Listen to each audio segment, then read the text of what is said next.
now we have an example where they want us to numerically estimate the limit. So what we have to do is we have to see what the values are approaching from the left and what the values are approaching from the right. If you plug in 0 into that function, and by the way, the function's right, oops, the function's right here, that's f of x,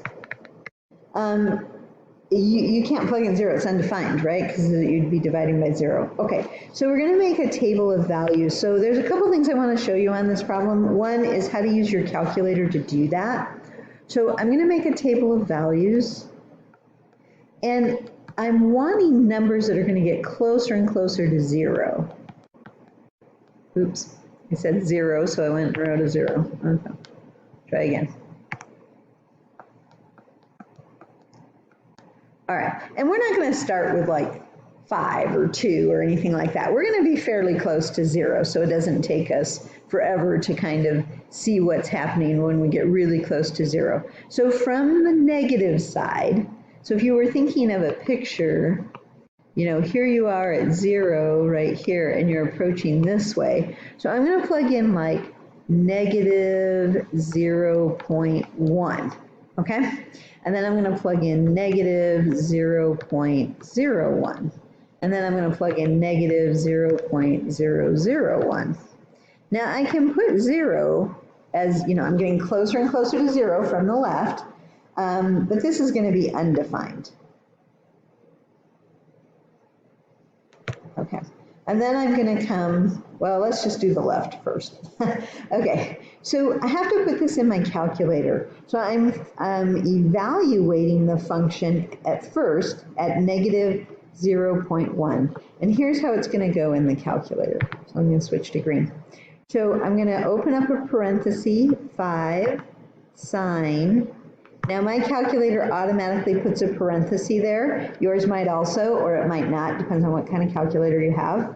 And then I'm going to be putting in negative 0.1. I'm going to close that parenthesis, close the whole numerator off, and then I'm going to divide by, I'm going to open another parenthesis, and it's going to be 3 times negative 0.1.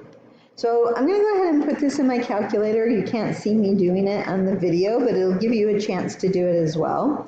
So we'll put this in the calculator, open the parenthesis, 5 sine negative 0.1, 0.1 if you want to put that in. Okay.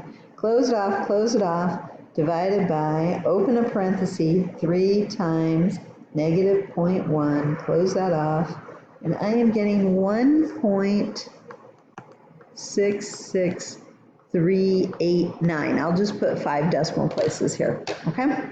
All right, so you can stop the video and put that in your calculator if you want to play around with that for a little bit. Oh, I forgot to mention, don't forget to put your calculator in radians. So make sure your calculators are just in radians. These are not degree measurements.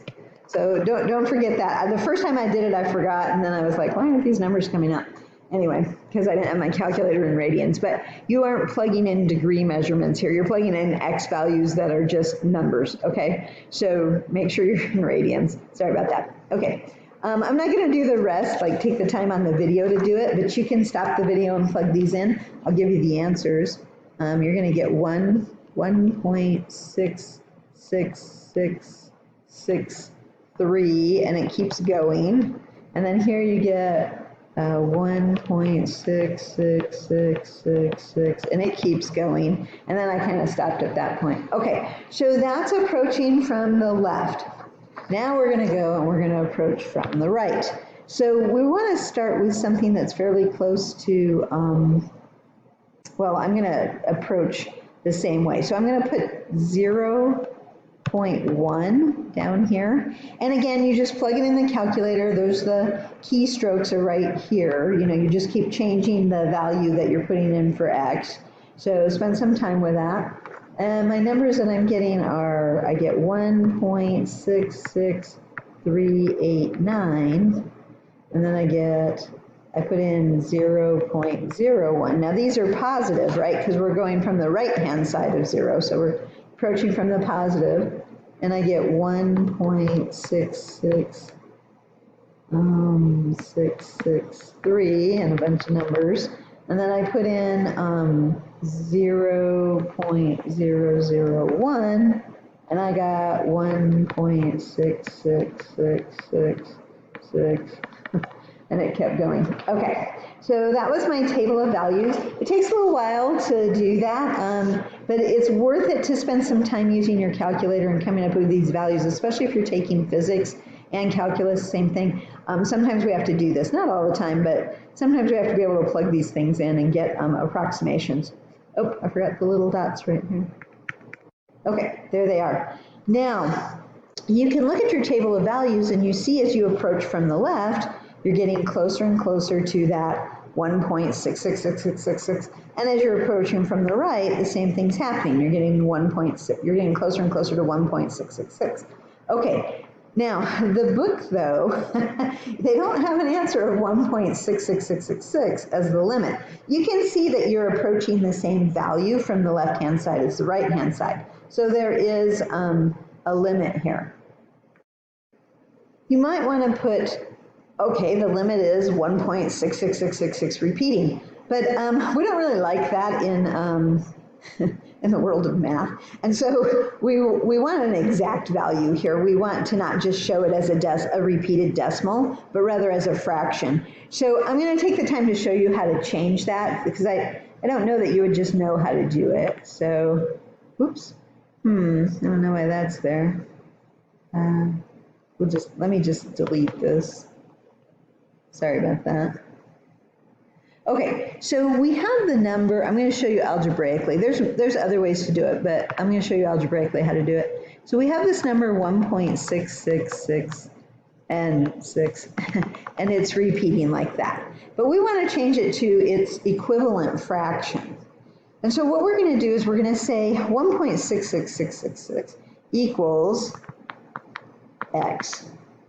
And then what we're going to do is we're going to multiply by 10, both sides of the equation. So I'm going to multiply this equation by 10. And the reason it's 10 is because there's only one digit that's repeating. Okay, so then I get the equation 16.666, and the 6's are repeating, equals 10x. Okay? So you're allowed to multiply both sides of an equation by 10, and that's what you get. Okay, now let me write, I should make another 6. It doesn't really matter, but okay, so now there's 4 little 6's in there, but you're multiplying by 10, so your number 1.6666 just became 16.66666. Okay, now we take the original equation we set up, the 1.6666 equals x, and we're able to subtract those equations. So we're going to subtract those equations, and we're going to get 15. Now, all that repeated part cancels out. So, you know, you write a bunch of 6's, 0.66666 on both of them, but that part's going to cancel out. It's going to subtract out. And then on the other side, you're getting 10x minus x, which is 9x. Now that's an equation with integers. We can solve this, divide both sides by 9. You're going to have to reduce the fraction. So 15 over 9 is going to be, 3 goes into both of them, 5/3. And that's going to be the limit then. So I forgot what the original problem was, but the limit of f of x was going to be 5/3. So, I remember what it was. So it's the limit as x approaches 0, because it equaled the same number coming from the left or the right, and then it was 5 sine x over 3x. Now later on, okay, and that equals 5/3. Later on in calculus, they'll show you how to do this, but we don't have enough tools yet right now. So we have to do that approaching from the left and the right part. Okay, but I wanted to show you how to convert a repeating decimal to a fraction in case you didn't know how to do that.